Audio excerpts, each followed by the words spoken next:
காலத்தில் பயணம் அப்படிங்கிற ஒரு நிகழ்வை பற்றி சார் தான். காலத்தில் பயணம் தானே சார் வரும்? காலத்தில் பயணம் அப்படிங்கிறது தான் நிகழ்வு. ஏன் அப்படின்னா, காலத்தின் பயணம் அப்படின்னா அது வேற. வேற. காலத்தின் பயணம் அப்படின்னா அது வேற.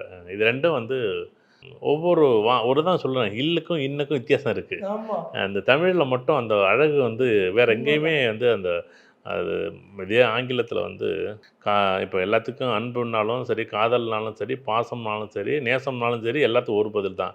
ஆனா தமிழ்ல அப்படி கிடையாது பாருங்க. காதலுக்குன்னா அதுக்கு ஒரு இளமை பருவத்தில, பாசம்னா தாய் பாசமா மாறிவிடும். அன்புனா எல்லார்ட்டயும் இருக்கும் அன்பு. கரெக்ட். அந்த மாரி நேசங்கிறது பொதுவான ஒண்ணு. எல்லா தமிழுக்கே பொருள்களும் இருக்கு இருக்கு சிறப்பு. சிறப்பு. அதுதான் வாழ்க்கையில வந்து இது என்ன அப்படின்னா, காலத்தில் பயணம் எல்லாருமே வந்து இந்த தலைப்ப பத்தி கேட்கக்கூடிய ஒரு நிகழ்வு. இது 3 நிகழ்வுகளையும் அல்லது 3 காலத்தையும் உணர்த்தக்கூடியதா இருக்கணும் அப்படிங்கிறது தான். எல்லாருமே நிகழ்காலத்தில இருக்கிறோம்.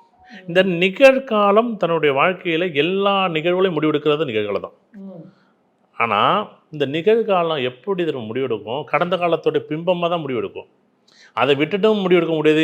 புதுசா ஆரம்பிக்கும்போது, நான் இப்ப பணம் இருக்கு இன்னைக்கு அப்படின்னா, பணத்த சம்பாரிச்சு வச்சிருந்தானே இன்னைக்கு அந்த பணத்த வச்சு முடிவெடுக்க முடியும். ஏற்கனவே சம்பாதிச்சு. சம்பாரிச்சது. இந்த சம்பாதிக்கிற பணம் நாளைக்கு எப்படி வரும், வராதுன்னு நமக்கு தெரியும்ல. அப்ப எதிர்காலத்த பத்தி தெரிஞ்சிருந்தா தான் நிகழ்காலத்தில பயன்படுத்த முடியும். ம். நிகழ்காலத்தில உள்ள பிம்பங்கள் கடந்த காலத்தோட தொடர்புடையது அப்படின்னா, காலத்தில் அப்படிங்கிறது 3 காலத்தையும் சூப்பர் குறிக்கணுங்கிறதுக்காக சார். சூப்பர். இந்த 3 காலத்தையும் குறிக்கணுங்கிறதுக்காக தான் அச்சு இலக்கண பദ്ധதி ஜோதிடத்தில நான் வந்து இந்த காலத்தில் பயணங்கிற ஒரு நூலு என்னோட சூப்பர். ரொம்ப நாள் நீண்ட கால ஆசை. இது வந்து ஏதோ இன்னைக்கு எடுத்தோம், இன்னைக்கு இது வந்து எனக்கு ஏதோ நேத்து தோணுச்சு, ஒரு 10 நாளைக்கு முன்னாடி தோணுச்சு அப்படிலாம் இல்ல. இந்த ஜோதிடத்துக்கு வர்றதுக்கு முன்னாடிலேருந்தே எனக்கு ஒரு ஆசை.